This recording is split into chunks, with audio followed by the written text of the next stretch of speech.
Hi guys, Pathanamthitta സീരിയലിൻ്റെ ഒരു പുതുപുത്തൻ വിശേഷത്തിലേക്ക് എല്ലാവർക്കും സ്വാഗതം. വരാൻ പോകുന്ന ഒരു അടിപൊളി എപ്പിസോഡ് വിശേഷത്തിലേക്കാണ് നമ്മൾ പോകുന്നത്. ശരിക്കും നമ്മുടെ അഭി തന്നെയാണ് ചന്തുമോളുടെ അച്ഛൻ എന്നുള്ള കാര്യം അഭിയുടെ വായിൽ നിന്ന് തന്നെ കേൾക്കാണ് ജലജ. അപ്പം ജലജയ്ക്ക് അക്കാര്യത്തിൽ നല്ല ഉറപ്പാവുകയാണ്. അങ്ങനെ ആയി കഴിയുമ്പോൾ തന്നെ ജലജ പൊട്ടിത്തെറിക്കുകയാണ് കേട്ടോ. ജലജ ഒരിക്കലും വിശ്വസിക്കുന്നില്ല അഭിയായിരിക്കുമെന്ന്. അപ്പോൾ അഭി ഇതിങ്ങനെ ചെയ്തല്ലോ, ഇത് എല്ലാവർക്കും അറിയാമല്ലോ എന്നൊക്കെ അറിയുമ്പോൾ ജലജയ്ക്ക് അകപ്പാടാൻ ഈർഷ്യയും ദേഷ്യവും എല്ലാം കൂടി വരിക. അഭിയോട് പൊട്ടിത്തെറിക്കാണ് ജലജയുടെ. ദുഷ്ടാ, നീ ആയിരുന്നല്ലേ നശിച്ചവനെ, ആ കൊച്ചിൻ്റെ അച്ഛൻ എന്നൊക്കെ ചോദിക്കാണ് കേട്ടോ. നമ്മൾ എങ്ങനെ ഇനി അനന്തപുരിയിൽ പിടിച്ചു നിൽക്കും, നീ എന്തായി ഒപ്പിച്ചു വച്ചിരിക്കുന്നത് എന്നൊക്കെ ജലജ ചോദിക്കുകയാണ്. ആ ഒരു വിശേഷങ്ങളിലേക്കാണ് നമ്മൾ പോകുന്നത്. നമ്മുടെ വീഡിയോ ഇഷ്ടമായാലൊന്ന് ലൈക്ക് ചെയ്യണേ, ഹൈപ്പ് ചെയ്യണേ, ചാനൽ കൂടി ഒന്ന് സബ്സ്ക്രൈബ് ചെയ്ത് സപ്പോർട്ട് ചെയ്യണേ. അങ്ങനെ ആകെ മൊത്തം ബഹളത്തിൽ നിൽക്കുകയാണ് കേട്ടോ അനന്തപുരിയിൽ നമ്മുടെ നവ്യയാണെങ്കിൽ നല്ല അഹങ്കാരത്തിൽ തന്നെയാണ്. എന്തും നവ്യ വിചാരിക്കുന്ന പോലെ തന്നെ പോകണമെന്നാണ് നേരത്തെ മുതൽ നവ്യ ആഗ്രഹിച്ചിരുന്നത്. അതുപോലെ തന്നെ വരുത്തി തീർക്കാൻ നവ്യ ശ്രമിക്കുകയും ചെയ്തുകൊണ്ടിരുന്നു. അതിൻ്റെ ഫലമായിട്ടാണല്ലോ ആദർശിനെ വിവാഹം കഴിക്കാൻ ആദ്യം തീരുമാനിച്ചതും പിന്നെ അഭിയെ വിവാഹം കഴിച്ച് അനന്തപുരിയിലെത്തിയതും. അനന്തപുരിയിലെ ആഡംബരങ്ങളൊക്കെ ആസ്വദിക്കാൻ തന്നെയായിരുന്നു. പക്ഷെ വന്നപ്പോൾ തന്നെ നവ്യക്ക് തിരിച്ചടിയാണ് കിട്ടിയത്. അങ്ങനെ ജലജയും അഭിയും എല്ലാം നവ്യ ഒരു വിധത്തിൽ ജീവിക്കാൻ സമ്മതിക്കാതായ അവസ്ഥയിൽ നവ്യ ഒന്ന് ഒതുങ്ങിയെന്ന് മാത്രമേ ഉള്ളൂ. പക്ഷെ ഇപ്പം എല്ലാവരും നവ്യക്ക് എതിരെയാണെന്നും അഭി ചെയ്തതാണ് ശരിയെന്നും നവ്യയും അഭിയൊക്കെ എല്ലാവരും ഒഴിവാക്കുകയാണ് ചെയ്യുന്നതെന്നൊരു ചിന്ത നവ്യയുടെ മനസ്സിൽ വന്നു കഴിഞ്ഞപ്പോൾ പിന്നെ നവ്യയുടെ അഹങ്കാരം അങ്ങ് കൂടി. അങ്ങനെ നവ്യ മോഡലിംഗ് ഒക്കെ ആയിട്ട് ഇങ്ങനെ നടക്കുകയാണ്. നവ്യക്ക് എപ്പോഴും അണിഞ്ഞൊരുങ്ങി നടക്കണം എന്നുള്ള ചിന്തയേ ഉള്ളൂ അന്നും ഇന്നും എല്ലാം. അപ്പോൾ മോഡലിങ്ങും കൂടെ ചെയ്യുന്ന കാരണം ഭയങ്കരമായിട്ട് ഒരുക്കത്തിലും ശരീരകാര്യത്തിലും ഒക്കെയാണ് നവ്യ ശ്രദ്ധിച്ചുകൊണ്ടിരിക്കുന്നത് കേട്ടോ. കുഞ്ഞിനെ പോലും ശ്രദ്ധിക്കാനായിട്ട് നവ്യക്ക് നേരമേ കിട്ടുന്നില്ല. അങ്ങനെ കുഞ്ഞിനെ ബെഡിൽ ഇങ്ങനെ കിടത്തിയിരിക്കുകയാണ്. ആ കുട്ടിയാണെങ്കിൽ മുട്ടിലഴിഞ്ഞ് നടക്കുകയും പതുക്കെ പിടിച്ച് നടക്കുകയൊക്കെ ചെയ്യുന്ന പ്രായമായിട്ടുണ്ട്. അതുകൊണ്ട് തന്നെ ശ്രദ്ധിക്കാതിരുന്ന എവിടെയെങ്കിലും വീഴുമെന്നുള്ളത് ഉറപ്പാണേ. അങ്ങനെ ഇരിക്കുമ്പോൾ നവ്യ ഇങ്ങനെ മേക്കപ്പ് ചെയ്തുകൊണ്ടേയിരിക്കുക. അപ്പം മേക്കപ്പ് ചെയ്തതിനെ മാത്രമാണ് നവ്യയുടെ ശ്രദ്ധ. കുഞ്ഞതിലെ നടക്കുന്നതിലൊന്നും നവ്യ ശ്രദ്ധിക്കുന്നേ ഇല്ല. അങ്ങനെ കുട്ടി പോയിട്ട് ഒരു മേശയിൽ ഇങ്ങനെ പിടിക്കുകയാണ്, ഒരു ചെറിയ ടേബിളിൽ ഇങ്ങനെ പിടിക്കുക. അതിനുശേഷം ഒരു കസേരയിൽ വന്നിങ്ങനെ പിടിക്കുന്നൊക്കെയുണ്ട്. ആ സമയത്ത് നമ്മുടെ ചന്തുമോളി കുഞ്ഞിനെ കണ്ടുകൊണ്ട് അങ്ങോട്ട് വരികയാണ്. അപ്പോൾ കുഞ്ഞിനെ കാണാനും കളിപ്പിക്കാനും ഒക്കെ ചന്തുമോൾക്ക് ഭയങ്കര ഇഷ്ടമാണ്. അങ്ങനെ ചന്തുമോള് നോക്കുമ്പോഴേക്കും കുഞ്ഞ് കസേരയിൽ ഇങ്ങനെ പിടിച്ച് നിന്ന് ആടുക. അപ്പോൾ ആ കസേര അങ്ങ് മറിയാൻ പോവാണ്. അപ്പോൾ ചന്തുമോൾ അയ്യോ മോനേന്ന് പറഞ്ഞ് ഓടി ചെല്ലുകയും കസേര മറിയുകയും കൂടെ ഒന്നിച്ച. അങ്ങനെ കസേര മറിഞ്ഞ് നവ്യയുടെ കുഞ്ഞും മറിഞ്ഞ് വീഴുക. കസേര കുഞ്ഞിൻ്റെ മേത്തേക്ക് വീണ് കുഞ്ഞിന് വേദന എടുത്തിട്ട് കുഞ്ഞ് നന്നായിട്ട് അങ്ങ് വാവിട്ട് കരയുകയാണ്.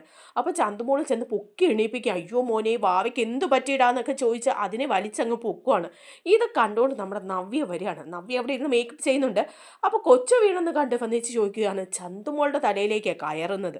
ചന്തുമോളോട് ചോദിക്കുക, എടി നീ ആ കുഞ്ഞിനെ തള്ളിയിട്ട് കൊല്ലാൻ നോക്കുവാണോടി, നിന്നോട് ആരാടി ഇപ്പം ഇങ്ങോട്ട് എഴുന്നള്ളാൻ പറഞ്ഞതെന്ന് ചോദിക്കുക. അപ്പോൾ ചന്തുമോൾ പറയുന്നുണ്ട്, അയ്യോ അത് നവ്യാമേ, ഞാനൊന്നും ചെയ്തില്ല. ഞാൻ ഇതിലേ പോയപ്പം വാവ ഇവിടെ നിന്ന് കളിക്കുന്ന കണ്ട് കസേരയിൽ പിടിച്ച് വീഴാൻ പോയപ്പോഴാണ് ഞാൻ ഓടി വന്നത്. വീണ വാവയെ ഞാൻ എണീപ്പിച്ചെന്നേ ഉള്ളൂ, അല്ലാതെ ഞാൻ ഉപദ്രവിച്ചിട്ടൊന്നുമില്ല സത്യമായിട്ടും. അപ്പോൾ നവ്യയ്ക്ക് അറിയാം ഉപദ്രവിച്ചിട്ടൊന്നുമില്ലെന്ന്. എങ്കിലും ആ ചന്തുമോളോടും മറ്റുള്ളവരോടുമുള്ള ദേഷ്യം അങ്ങ് തീർക്കാണ് നവ്യ വലിയ ഒച്ച എടുക്കുക. നീ അല്ലേടി എൻ്റെ കുഞ്ഞിനെ ഉപദ്രവിച്ചെന്ന് പറഞ്ഞ് കൊച്ചിനെ അങ്ങ് എടുക്കുക. എന്നിട്ട് കൊച്ചാണെ ഇന്ന് കരയാണേ. എന്നാൽ കരയുന്ന കൊച്ചിൻ്റെ കരച്ചിൽ മാറ്റാനൊന്നും നവ്യ നോക്കുന്നില്ല. അതേസമയം ചന്തുമോളെ അങ്ങ് അല്ലറി വഴക്ക് പറഞ്ഞ് പേടിപ്പിക്കുക. എന്നിട്ട് പറയുന്നുണ്ട്, നിന്നെ എന്താ ചെയ്യേണ്ടതെന്ന് അറിയാമോ, നിന്നെ തല്ലി കൊല്ലുക ചെയ്യേണ്ടത്. എൻ്റെ കുഞ്ഞിനെ കൂടെ കൊന്നാൽ പിന്നെ നിനക്ക് ഇവിടെ സുഖമായിട്ട് അങ്ങ് വാഴാമല്ലോ എന്നുള്ള ചിന്ത കൊണ്ടായിരിക്കും അല്ലേ നീ ഇപ്പം ഇങ്ങോട്ട് വലിഞ്ഞു കയറി വന്നിരിക്കുന്നത് അല്ലേടി എന്നൊക്കെ ചോദിക്കുകയാണ്.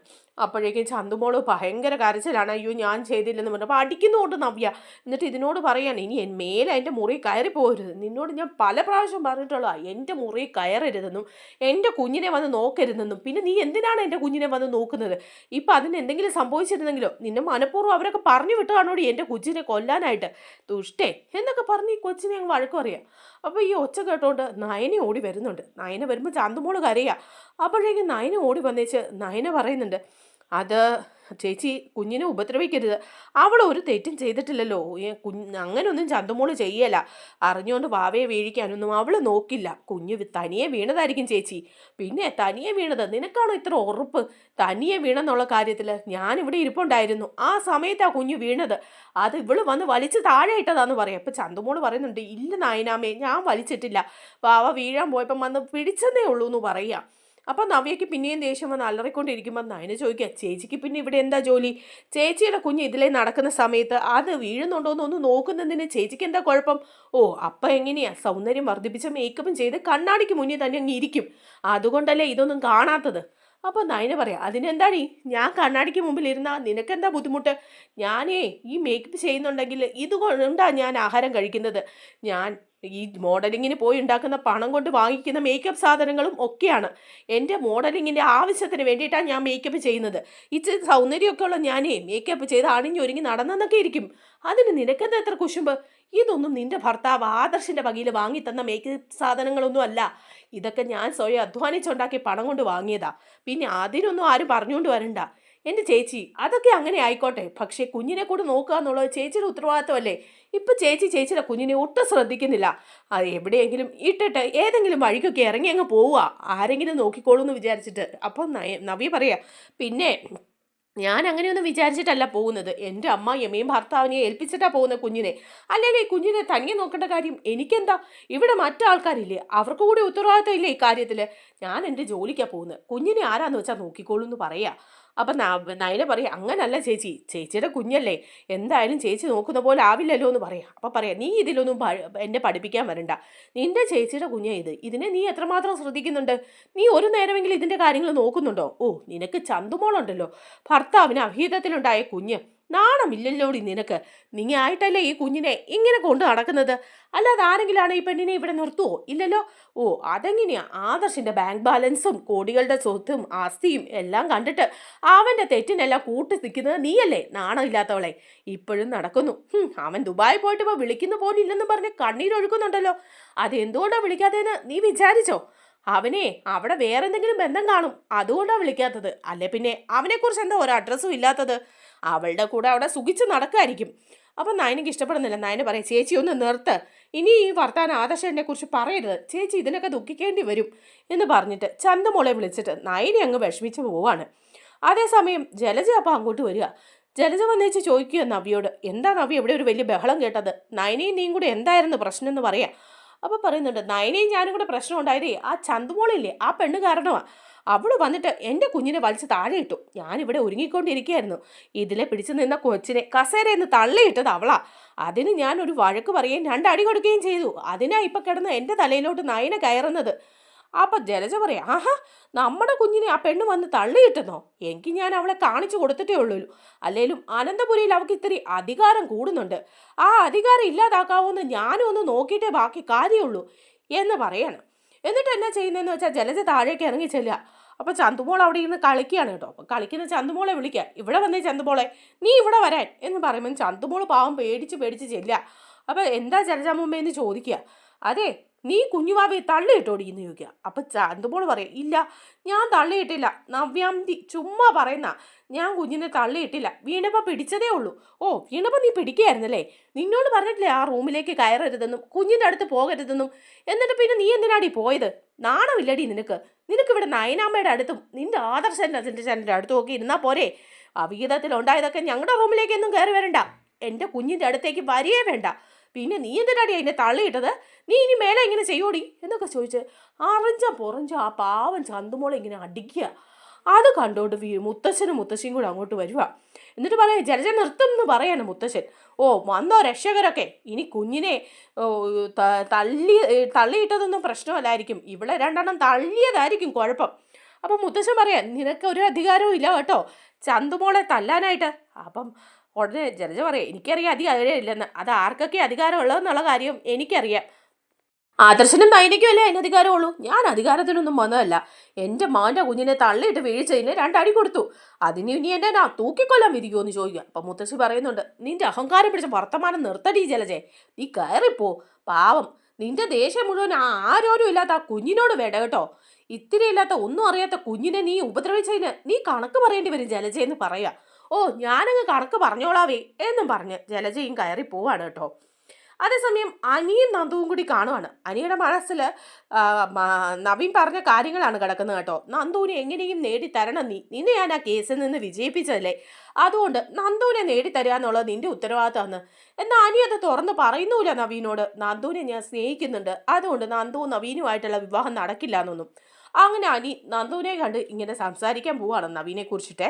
അപ്പോൾ അനി നന്ദുവിൻ്റെ അടുത്ത് ചെന്നേച്ച് ചോദിക്കുന്നുണ്ട്, നന്ദു നവീൻ നിന്നെ വല്ലതും വിളിച്ചിരുന്നോ എന്ന് ചോദിക്കാൻ. അപ്പോൾ പറയുന്നുണ്ട്, ഇല്ല വിളിച്ചിരുന്നില്ല. എന്താ നവീനെ എന്താ പ്രശ്നം എന്താണെന്ന് ചോദിക്കുക. അപ്പം നന്ദുവിനോട് അനി പറയുന്നുണ്ട്, അതെ നവീൻ ഒരു പെൺകുട്ടിയുടെ കാര്യം പറഞ്ഞില്ലേ വിവാഹാലോചനയെ കുറിച്ചിട്ട്. അതെ അനി മനസ്സറിഞ്ഞോ ആ പെൺകുട്ടി ഏതാണെന്ന് കണ്ടുപിടിച്ചോ എന്ന് ചോദിക്കുക. അപ്പം ഉടനെ തന്നെ അനി പറയുന്നുണ്ട്, ഞാൻ കണ്ടുപിടിച്ചൊന്നുമില്ല, പക്ഷേ നന്ദുവിനെ പോലെയൊക്കെ ഒരു സ്മാർട്ടായ ഒരു പെൺകുട്ടിയാണെന്നാണ് പറഞ്ഞത്. അങ്ങനെയാണെങ്കിൽ അവൻ്റെ അമ്മ ആ വിവാഹത്തിനൊന്നും സമ്മതിക്കില്ലെന്ന് പറയാം. അപ്പം നന്ദുവും പറയാം, അത് ശരിയാ, അവൻ്റെ അമ്മയെ അന്ന് ഞാൻ കണ്ട സമയത്ത് പറയുകയും ചെയ്തു, തൻ്റെടിയായ പെൺകുട്ടികളൊന്നും വേണ്ടാന്നും വീട്ടിൽ അടങ്ങി ഒതുങ്ങി മാത്രം ഇരിക്കുന്ന പെൺകുട്ടികളെ മാത്രമേ അവർ വിവാഹം കഴിക്കുള്ളൂ എന്നൊക്കെ. എന്നിട്ട് പിന്നെ ഈ നവീൻ ഇങ്ങനെയൊക്കെ തുടങ്ങിയ കുടുംബകലഹം ഉണ്ടാവില്ലോടാ അനി എന്ന് പറയുക. അപ്പം അനി പറയുന്നുണ്ട്, അത് ശരിയാ, ഞാൻ നവീനെ ഒരുപാട് ഉപദേശിച്ചു അങ്ങനെ ഒരു പെൺകുട്ടിയെ വിവാഹം കഴിക്കേണ്ടെന്നും അമ്മയുടെയും അച്ഛനെയൊക്കെ ഇഷ്ടത്തിന് ഒരാളെ കണ്ടെത്തി വിവാഹം കഴിച്ചാൽ മതിയെന്നൊക്കെ. പക്ഷെ നവീന് ഒറ്റ ഒരു നിലപാടിൽ തന്നെയാണ് ആ പെൺകുട്ടിയെ വിവാഹം കഴിക്കണമെന്ന്. നീ ഒന്ന് പറഞ്ഞേ നന്ദു, അതെങ്ങനെയാ ശരിയാവോ?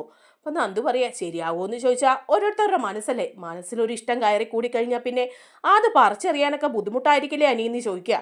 അപ്പോൾ അനി പറയുന്നുണ്ട്, അതൊക്കെ ശരിയാ, മനസ്സിലൊരു ഇഷ്ടം കയറി കൂടിക്കഴിഞ്ഞാൽ പറിച്ചെറിയാൻ ബുദ്ധിമുട്ട് തന്നെയാണ്. അപ്പോൾ നന്ദുവും പറയാം, അതായിരിക്കും നവീനായിട്ട് സംഭവിച്ചത്, ആ പെൺകുട്ടിയോട് അത്രയധികം ഇഷ്ടം ഉണ്ടായിരിക്കും, അതുകൊണ്ട് ആ പെൺകുട്ടിയെ ആരുടെ പേരിലും വിട്ടുകളയാൻ തയ്യാറല്ലായിരിക്കും, അത് നല്ലൊരു മനസ്സല്ലേ എന്ന് ചോദിക്കുക. അപ്പം അനി പറയുന്നുണ്ട്, അതെ അതും നല്ല മനസ്സാണ്, പക്ഷേ അതിൻ്റെ പേരിൽ കുടുംബത്തിൽ കലഹം ഉണ്ടാകുകയും വീട്ടുകാർ തമ്മിൽ പ്രശ്നം ഉണ്ടാകുകയൊക്കെ ചെയ്താൽ അതും പ്രശ്നമല്ലേന്ന് ചോദിക്കുമ്പോൾ നന്ദു പറയുന്നുണ്ട്, അതും പ്രശ്നമാണ്. ഇതിനിപ്പോൾ എങ്ങനെയാണ് നന്ദു ഒരു പരിഹാരം കാണുക? ആ വിവാഹം വേണ്ടെന്ന് വയ്ക്കുന്ന തന്നെയല്ലേ നല്ലതെന്ന് ചോദിക്കുമ്പം നന്ദു പറയുന്നുണ്ട്, നമ്മുടെ അഭിപ്രായത്തിൽ അതൊക്കെയാണെങ്കിലും നവീനേട്ടൻ ആ പെൺകുട്ടിയോടുള്ള ഇഷ്ടം അത്ര വലുതാണെങ്കിൽ അതങ്ങ് നടക്കട്ടേന്നേ. അപ്പം അനി പറയാം, ആ പെൺകുട്ടിക്ക് പക്ഷേ ഈ കാര്യങ്ങളൊന്നും അറിയില്ല, ഇനി ആ പെൺകുട്ടിയോട് ഇത് തുറന്ന് പറഞ്ഞ് സമ്മതിപ്പിക്കണം എന്ന് പറയുമ്പോൾ നന്ദു പറയാം, ഇതുവരെ ആ പെൺകുട്ടിയോട് മനസ്സ് തുറന്ന് നവീനേട്ടൻ പറഞ്ഞിട്ടില്ലേ, ഇനിയിപ്പോൾ നവീനേട്ടൻ ചെന്ന് ആ പെൺകുട്ടിയോട് പറയാനിരിക്കുകയാണെന്ന് ചോദിക്കുമ്പോൾ അനി പറയാ, ആ ദൗത്യം അവൻ എന്നെ ഏൽപ്പിച്ചിരിക്കുക, ഞാൻ വേണം ആ പെൺകുട്ടിയോട് പറഞ്ഞ് വിവാഹത്തിന് സമ്മതം വാങ്ങിക്കൊടുക്കാൻ. അപ്പം നന്ദു പറയാം, ശരിയാ, നവീനേട്ടൻ്റെ മനസ്സ് നല്ലതല്ലേ, അത്രയും നല്ലൊരു മനുഷ്യനെ വിവാഹം കഴിക്കാൻ പറ്റുന്ന ആ പെൺകുട്ടി ഒരു ഭാഗ്യവതി തന്നെയാണ്. അതുകൊണ്ട് അനി എങ്ങനെയെങ്കിലും നമുക്കിത് പറഞ്ഞ് സെറ്റാക്കി കൊടുക്കണം, നിനക്ക് വേണ്ടി അത്രയധികം ഉപകാരം ചെയ്ത ആളല്ലേ നവീനേട്ടൻ, നമുക്കത് മറക്കാൻ പറ്റുമോ എന്ന് ചോദിക്കുക. അപ്പം അനിയുടെ ഗ്യാസ് വീണ്ടും പോവാണ് കേട്ടോ. ഈ കണക്കിന് നന്ദുവിനോട് വന്ന് ഇത് പറഞ്ഞു കഴിഞ്ഞാൽ നന്ദു നവീനെ തന്നെ വിവാഹം കഴിക്കുമല്ലോ എന്നൊക്കെ ആലോചിച്ച് അനി ഇങ്ങനെ സെൻറ്റി അടിച്ചിരിക്കുക. അപ്പോൾ എന്തെന്നെ നന്ദു പറയുന്നുണ്ട്, എന്താ അനി നീ ആലോചിക്കുന്നത്, അതൊക്കെ വിട്, നമ്മുടെ കാര്യം സംസാരിക്കാം നമുക്ക് എന്നൊക്കെ പറഞ്ഞ് വിഷയം മാറ്റി വിടുകയാണ് അനി കേട്ടോ. അങ്ങനെ അതിനൊക്കെ ശേഷം വീണ്ടും അനന്തപുരിയിലൊരു പൊട്ടിത്തെറി തന്നെ ഉണ്ടാകാൻ പോവാണ്. ആദർശിനെ കുറിച്ചിട്ട് ഒരു വിവരം അറിയാത്തത് കൊണ്ട് തന്നെ എല്ലാവരും ടെൻഷൻ അടിച്ചിരിക്കുന്ന സമയമാണ്. അപ്പോഴാണ് നമ്മുടെ അബിക്ക് ഫോൺ വരുന്നത് കേട്ടോ, ആദർശ് ദുബായിലെ ജയിലിലാണ് എന്നുള്ള കാര്യം. അബിക്ക് ഭയങ്കര സന്തോഷമാവുക, ഭയങ്കര സന്തോഷമായിട്ട് അബി ഇങ്ങനെ നിൽക്കുകയാണ്. നിന്ന് കഴിയുമ്പോഴേക്കും ഉടനെ ജലജയോട് പറയുന്നുണ്ട്, അതെ അമ്മേ ആദർശിനെ കുറിച്ചിട്ട് ഒരു കാര്യം അറിഞ്ഞിട്ടുണ്ട്, നമുക്ക് സന്തോഷിക്കാനൊരു വകയുണ്ടെന്ന് പറയുമ്പോൾ ചോദിക്കുക ജലജ, എന്താടാ അവൻ എന്തെങ്കിലും ആപത്ത് സംഭവിച്ചോ അവിടെ എന്ന് ചോദിക്കുക. അപ്പോൾ പറയുന്നുണ്ട്, തീർച്ചയായിട്ടും അവൻ അവിടെ ദുബായിലെ ജയിലില്ല, സ്വർണ്ണക്കടത്തിൻ്റെ പേരിലാണ് അവൻ അകത്ത് കിടക്കുന്നതെന്ന് പറയുമ്പോൾ ജലജയ്ക്ക് അങ്ങ് സന്തോഷമാവുക. ജലജ പറയാം, എടാ ഇത് എനിക്ക് ഇപ്പം തന്നെ അവിടെ ചെന്ന് പറഞ്ഞ് എല്ലാവരുടെ മുമ്പിൽ ആളാവണം എന്ന് പറയാണ്. അപ്പോൾ അങ്ങനെ പറയുമ്പോഴേക്കും ഉടനെ തന്നെ അബി പറയുന്നുണ്ട്, അയ്യോ അതൊന്നും വേണ്ടമ്മേ, അങ്ങനെയൊക്കെ ചെന്ന് പറഞ്ഞു കഴിഞ്ഞാൽ ആകെ മൊത്തം പ്രശ്നമാവും കേട്ടോ, അവിടെ ചെന്ന് പറഞ്ഞാൽ എല്ലാവരും കൂടെ അമ്മയെ എടുത്തിട്ട് പെരുമാറും, അതുകൊണ്ട് അമ്മ പറയാനൊന്നും പോകണ്ടെന്ന് പറയാം. എടാ എനിക്ക് അവരുടെ മുമ്പിൽ ഒന്ന് ആളാവണം, അന്ന് നീ ജയിലിൽ കിടന്നപ്പം എന്തായിരുന്നു ഇടത്തിയൊക്കെ വെല്ലുവിളിച്ചത്, അപ്പോഴേ ഞാൻ പറഞ്ഞ ആദർശിനും ഇങ്ങനെ ഒരു അനുഭവം ഉണ്ടാവുമെന്ന്, അവനും ജയിലിൽ കിടക്കുമെന്ന്, അന്ന് എല്ലാവരുടെയും കണ്ണ് നിറയുമെന്ന്, അതങ്ങ് സത്യമായല്ലോടാ, എനിക്ക് എന്തെങ്കിലും അത്ഭുത സിദ്ധി ഉണ്ടോ എന്ന് ഒരു സംശയമുണ്ട് എന്ന് പറയണം. അപ്പോഴേക്കും അബി പറയുന്നുണ്ടേ, അതെ അമ്മയ്ക്ക് അത്ഭുത സിദ്ധിയൊന്നുമില്ല, അമ്മ നേരിട്ട് ഇത് പറയണ്ട, അതാ നയനെ നേരിട്ട് അറിയട്ടെ, അറിയുമ്പോഴേ അവൾക്കൊരു ഷോക്കായാൽ അവളുടെ വയറ്റിൽ കിടക്കുന്ന കുഞ്ഞ് തന്നെ അങ്ങ് ഇല്ലാതായിക്കോളും, അതുകൊണ്ട് ഇപ്പം അമ്മ അതിൻ്റെ പേരിലൊരു പ്രശ്നം ഉണ്ടാക്കാനൊന്നും പോകണ്ടെന്ന് പറയാം. അപ്പോൾ ഉടനെ തന്നെ പറയുന്നുണ്ട് ഇല്ല ഞാനിപ്പോൾ പറയുന്നില്ല, അവരറിയുമ്പോൾ അങ്ങ് അറിയട്ടെ, എന്തായാലും ഇക്കാര്യത്തിൽ എനിക്ക് സന്തോഷമായി, അവനും സ്വർണ്ണക്കടത്തുകാരനായിട്ട് ആ ദുബായ് ജയിലിൽ അങ്ങനെ കിടന്ന് അവനങ്ങ് അവസാനിച്ചാൽ മതിയായിരുന്നു, ഇനി ഇങ്ങോട്ട് തിരിച്ചു വരാതെ ഇരുന്നാൽ മതിയായിരുന്നു എന്നൊക്കെ ജലജയും പറയാണ്. അതിനൊക്കെ ശേഷമാണ് കേട്ടോ നമ്മുടെ ദേവയാനി അറിയാണ് ചന്തുമോളെ തല്ലിയിരിക്കുന്നത് ജലജയാണെന്നുള്ള കാര്യം അങ്ങ് മനസ്സിലാക്കുക. അപ്പോൾ ആ ജലജയാണെന്നുള്ള കാര്യം മനസ്സിലാക്കുമ്പോൾ ദേവയാനിക്ക് ഭയങ്കര ദേഷ്യം വന്നിട്ട് നയനയോട് പറയാ, എന്തിനാ അവൾ ചന്തുമോളെ തല്ലിയത്, ദേ ഈ വിധത്തിൽ തല്ലാൻ മാത്രം ചന്തുമോൾ എന്ത് തെറ്റാ ചെയ്തത്, ആ നവ്യയും അതുപോലെ ജലജയും കൂടി കൊച്ചിനെ ഇങ്ങനെ ഈ അവസ്ഥയിലാക്കിയില്ലേ, അപ്പോൾ നയന പറയാം ശരിയാമ്മേ, പാവം കുഞ്ഞ് അതെന്താ അറിഞ്ഞിട്ടാ ആ റൂമിലേക്കൊന്ന് കയറി ചെന്നതിനാ ചേച്ചിയും അതുപോലെ തന്നെ അപ്പച്ചിയും എല്ലാവരും കൂടെ ഇതുപോലെ ആക്കിയത്. ഈ കുഞ്ഞ് അബിയുടെ കുഞ്ഞ് തന്നെയല്ലേ, അവരിങ്ങനെ ഇതിനെ ഉപദ്രവിക്കുന്നത് ശരിയാണോ അമ്മേ എന്നൊക്കെ ചോദിക്കുമ്പോൾ ദേവയാനി പറയാം അത് ശരിയല്ല, അതുകൊണ്ട് തന്നെ ജലജ ഈ വിവരങ്ങളൊക്കെ അറിയണം. അബിയുടെ കുഞ്ഞാണ് ചന്തുമോൾ എന്നുള്ള കാര്യം ഞാൻ അവളോട് വ്യക്തമായ തെളിവുകളോടെ പറയാൻ പോവാണ്. ഇല്ലെങ്കിലേ അവൾ ഇനിയും ഇത് വെച്ച് നീട്ടി ഇനിയും ചന്തുമോളെ ഉപദ്രവിക്കും. അവളുടെ മകൻ്റെ കുഞ്ഞ് തന്നെയാണെന്ന് അവൾ അറിയട്ടെ. അപ്പോഴേക്കും നയന പറയാം വേണ്ട അമ്മേ, അതെന്താന്ന് വെച്ചാൽ നവ്യച്ചിയും അപ്പം നവ്യ അറിയാതിരിക്കാൻ ഞാൻ നോക്കിക്കോളാം. ജലജയുടെ വായിൽ നിന്ന് നവ്യ അറിയേയില്ല. കാരണം നവ്യ അറിഞ്ഞു കഴിഞ്ഞാൽ ഒരു പൊട്ടിത്തെറി ഉണ്ടാവുമെന്നും അവൾ ചിലപ്പോൾ അവളുടെ മോൻ അബിയെ തല്ലിക്കൊല്ലുമെന്നും വരെ ജലജയ്ക്ക് അറിയാം. അതുകൊണ്ട് നവ്യയുടെ മുമ്പിൽ പിടിച്ചു നിൽക്കാൻ വേണ്ടി അവളത് തുറന്നു പറയില്ല. പക്ഷേ ജലജ അത് അറിയണം. അതറിഞ്ഞു വേണം ഇനി ജലജ ചന്തുമോളോട് പെരുമാറാൻ എന്നൊക്കെ തീരുമാനം എടുക്കുകയാണ് ദേവയാനി. അതേസമയം അഭിക്ക് അങ്ങ് സന്തോഷമായിരിക്കുകയാണ്. ആദർശ് ജയിലിലാണെന്നൊക്കെ അറിഞ്ഞു കഴിഞ്ഞപ്പം അഭിയാണെങ്കിൽ അഭിയുടെ ഫ്രണ്ടിനെ ഫോൺ വിളിക്കുകയാണ്. ഫോൺ വിളിച്ചിട്ട് പറയാണ് ഹലോ എടാ, നമ്മുടെ പകുതി കാര്യങ്ങളൊക്കെ നേരെയായിട്ടുണ്ട് കേട്ടോ. ആദർശ് ദുബായ് ജയിലിലാണ്. ആ അനഘയുടെ കാര്യം എന്തായി, നിങ്ങളൊന്ന് ശ്രദ്ധിക്കുന്നുണ്ടോ അവളുടെ കാര്യം എന്ന് ചോദിക്കുകയാണ്. അപ്പോൾ അയാൾ പറയുന്നുണ്ട് ശ്രദ്ധിക്കുന്നുണ്ട്, അവൾക്ക് വലിയ മാറ്റമൊന്നുമില്ല. അവൾ ഹോസ്പിറ്റലിൽ നിന്ന് ഡിസ്ചാർജായി വീട്ടിലേക്ക് പോയിട്ടുണ്ടെങ്കിലും അത്രയ്ക്കൊന്നും പന്തി ആയിട്ടൊന്നുമില്ല എന്ന് പറയുക. അപ്പോൾ അഭി പറയുന്നുണ്ട് ശ്രദ്ധിച്ചോണം, അവൾ വാ തുറന്ന് സംസാരിക്കാതെയും കൂടെ ആവണം. അവളെ കൂടെ ഇനി ഇല്ലായ്മ ചെയ്യണം. തൽക്കാലം ആദർശനെ ഒഴിവാക്കിയിട്ടുണ്ട്. ആദർശ് ഇപ്പം ദുബായ് ജയിലിൽ കിടന്ന് നരകിക്കുക. ഇനി കുറച്ച് നാൾ അവനവിടെ കിടന്നോളും. ഇവൾ വാ തുറക്കാതിരുന്നാൽ മതി, എൻ്റെ കാര്യം ഓക്കെ ആവും. പിന്നെ ഈ മൂർത്തീസ് ജ്വല്ലറിയിലെ പല ബ്രാഞ്ചുകളും മുത്തശ്ശൻ തനിയെ എന്നെ ഏൽപ്പിക്കും. ആദർശ് ജയിലിൽ കിടക്കുമ്പോൾ ഞാൻ തെറ്റുകാരനല്ലാന്നോ എനിക്ക് ബോധ്യപ്പെടുത്താൻ പറ്റും. അതേസമയം ഈ അനഘ അങ്ങോട്ട് എണീറ്റ് വന്ന് ഞാനാണ് ആ ചന്തുമോളുടെ അച്ഛനെന്ന് വിളിച്ച് പറഞ്ഞാൽ എൻ്റെ എല്ലാ കളിയും തീരും. പിന്നെ ഞാൻ കെട്ടും പാണ്ടും എടുത്ത് ഈ വീട്ടിൽ നിന്ന് പുറത്തിറങ്ങി പോകേണ്ടി വരുമെന്ന് പറയാണ്. അപ്പം ഇതെല്ലാം നമ്മുടെ ജലജ കേട്ടോണ്ട് നിൽക്കുക. അങ്ങനെ അബിയുടെ വായിൽ നിന്ന് തന്നെ ജലജ കേൾക്കാണ് ചന്തുമോളുടെ അച്ഛൻ അബിയാണെന്നുള്ള കാര്യം. ജലജ ഞെട്ടിത്തരിച്ച് നിൽക്കുകയാണ് കേട്ടോ. ഇനി എങ്ങും പിടിച്ചു നിൽക്കാൻ പറ്റില്ലല്ലോ. നവ്യയുടെ മുമ്പിലാണെങ്കിലും മറ്റുള്ളവരുടെ മുമ്പിലാണെങ്കിലും മറ്റുള്ളവർക്കെല്ലാം ഈ സത്യം അറിയാമെന്ന് ജലജയ്ക്ക് മനസ്സിലാകാണ്. അങ്ങനെ സ്തംഭിച്ചിങ്ങനെ നിൽക്കുന്ന സമയത്ത് അബി ഇറങ്ങി വരിക. അബി ഇറങ്ങി വരുമ്പോഴേക്കും എടാ അബി എന്ന് വിളിച്ച് അബിയോട് പറയാൻ പോകുമ്പോൾ ഉടനെ തന്നെ ദേവയാനി വിളിക്കുകയാണ്. ഹെഡ് ജലജെ ഇവിടെ വന്നേ, നിന്നോട് എനിക്ക് കുറച്ച് കാര്യങ്ങൾ സംസാരിക്കാനുണ്ടെന്ന് പറയാം. ഞെട്ടിത്തരിച്ചാണ് ജലജ പോകുന്നത്. കാരണം ആകെപ്പാടെ ഒരു വലിയ ഷോക്കിൽ തന്നെ നിൽക്കുകയാണ് ദേവയാനി. നേരത്തെ അത് പറഞ്ഞെങ്കിലും ജലജ അത് വിശ്വസിച്ചൊന്നുമില്ലായിരുന്നു. അങ്ങനെ ഒരു ഷോക്കിൽ തന്നെ നിൽക്കുന്ന സമയത്താണ് ദേവയാനി വിളിച്ചിട്ട് റൂമിലേക്ക് കൊണ്ടുപോയി വാലടച്ചിട്ട് പറയാം എടി ജലജെ, നീ ഇപ്പോൾ ആ ചന്തുമോളെ എന്തിനാ ഇങ്ങനെ ഉപദ്രവിച്ചത്? ജലജ ഒന്നും മിണ്ടുന്നില്ല കേട്ടോ. ജലജയ്ക്ക് മറുപടി പറയാൻ പോലും ഇല്ലാതെ ഇങ്ങനെ നിന്ന് പോവുക, സ്തംഭിച്ച് നിൽക്കുക. അപ്പോൾ പറയുന്നുണ്ട് നീ ആ കൊച്ചിനെ ഉപദ്രവിക്കേണ്ട കാര്യമൊന്നുമില്ല. നിനക്കൊരു കാര്യം അറിയോ, നിന്റെ മകൻ്റെ കുഞ്ഞാണത്. ഇത് കണ്ടോ നീ, DNA ടെസ്റ്റിൻ്റെ റിസൾട്ട് ആദർശും നയനയും ഇത് പുറത്ത് കാണിക്കാതെ വച്ചിരിക്കുകയായിരുന്നു. എന്തിനാണെന്നറിയാവോ? നിന്റെ മകൻ്റെ ജീവിതം തകരാതിരിക്കാൻ, നിന്റെ മകൻ്റെ ഭാര്യ നവ്യ അവനെ ഉപേക്ഷിച്ച് പോകാതിരിക്കാൻ. അതുകൊണ്ട് അവൻ സമൂഹത്തിൻ്റെ മുമ്പിൽ നാണം കെട്ടില്ല. ആദർശ് ആ കുഞ്ഞിൻ്റെ പിതൃത്വം ഏറ്റെടുക്കുമായിരുന്നു. എന്നിട്ട് നിന്റെ മകൻ്റെ കുഞ്ഞിനെയാണ് നീ ഇന്ന് അടിച്ച് അവശയാക്കിയത്. ആ കുഞ്ഞ് എന്ത് തെറ്റ് ചെയ്തടി? ഒരു കാര്യങ്ങളും അറിയാത്ത ആ പിഞ്ചു കുഞ്ഞിനെ ഇങ്ങനെ ഉപദ്രവിക്കാൻ നിനക്ക് മനസ്സ് വന്നില്ലേ?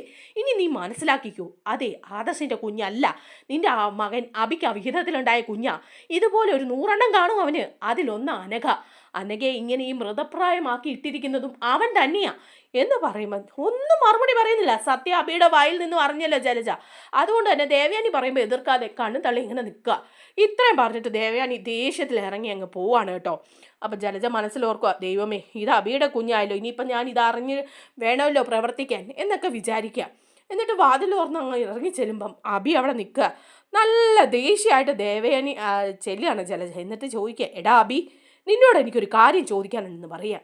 അപ്പോൾ അബി ചോദിക്കുക, എന്താ അമ്മേ? എന്താ? ആദർശ് ജയിലിൽ കിടക്കുന്ന കാര്യത്തെക്കുറിച്ചാണോ? അതൊക്കെ അവിടെ നിൽക്കട്ടെ. ആദർശ് ജയിലിൽ കിടക്കുന്നതിൽ എനിക്ക് സന്തോഷമുണ്ട്. പക്ഷേ നീ ചെയ്തു കൂട്ടിയിരിക്കുന്ന വൃത്തികേടിന് എനിക്കൊരു സന്തോഷവും. നിന്റെ കുഞ്ഞാണോ ആ ചന്തുമോള്? അപ്പം അമ്മ ഞെട്ടിപ്പോവുക. അമ്മയോട് ഇതാര് പറഞ്ഞു? ഇപ്പോൾ അമ്മായി പറഞ്ഞതാണോ? അമ്മായി പറഞ്ഞു. അമ്മായി ഒരു 100 പ്രാവശ്യം പറഞ്ഞാലും ഞാൻ വിശ്വസിക്കില്ലായിരുന്നു. നിന്റെ വായിൽ നിന്ന് തന്നെ ഞാൻ കേട്ടതാ. നീ ഫോണിൽ കൂടെ പറയുന്നതല്ല ഞാൻ കേട്ടതാ. ഏടാ വൃത്തികെട്ടവനെ, നീയാണോ ഈ വൃത്തികേട് ഒപ്പിച്ച് വെച്ചത്? ഇത്രയ്ക്ക് നാണം കെട്ടവനായി പോയല്ലോ നീ. എന്നിട്ടത് ആദർശിൻ്റെ തലയിൽ ചാർത്തിയും കൊടുത്തു. നിന്റെ രക്തത്തിൽ പറഞ്ഞ കുഞ്ഞാണല്ലേ ചന്തുമോള്. ഇതെല്ലാവരും അറിഞ്ഞിട്ടുണ്ടെന്നാ എനിക്ക് തോന്നുന്നത്. ഇനിയിപ്പോൾ നിന്റെ ഭാര്യ നവ്യ കൂടി അത് അറിഞ്ഞു കഴിഞ്ഞാൽ പിന്നെ തീർന്നു. നിന്റെ തല തന്നെ ഉണ്ടോയെന്ന് അറിയില്ല. അവൾ എന്തൊക്കെയാ വരുത്തി കൂട്ടാൻ പോകുന്നതെന്ന് നിനക്കറിയോ? എന്നിട്ട് നിന്റെ തള്ളയായ എന്നോട് പോലും നീ ഇത് തുറന്നു പറഞ്ഞോടാ ഇത്രയും നാളുമായിട്ട്. നീ എന്നോട് എന്താടാ ഇത് പറയാതിരുന്നത്? എല്ലാം മറച്ചു വെക്കുകയാണല്ലേ. ഇനി ഇതിൻ്റെ പേരിൽ എന്തൊക്കെ അനുഭവിക്കേണ്ടി വരുമെന്ന് ആർക്കറിയാം. ഓരോന്ന് വരുത്തി വെക്കുന്നു. ഇവനെ കൊണ്ട് സമാധാനമായിട്ട് ജീവിക്കാൻ പറ്റുമെന്ന് എനിക്ക് തോന്നുന്നില്ല എന്നും പറഞ്ഞ് ജലജ അബിയുടെ നേരെ പൊട്ടിത്തെറിക്കുകയാണ് കേട്ടോ. നമ്മുടെ വീഡിയോ ഇഷ്ടമായാലൊന്ന് ലൈക്ക് ചെയ്യണേ, ഹൈപ്പ് ചെയ്യണേ, ചാനൽ കൂടി ഒന്ന് സബ്സ്ക്രൈബ് ചെയ്ത് സപ്പോർട്ട് ചെയ്യണേ. താങ്ക്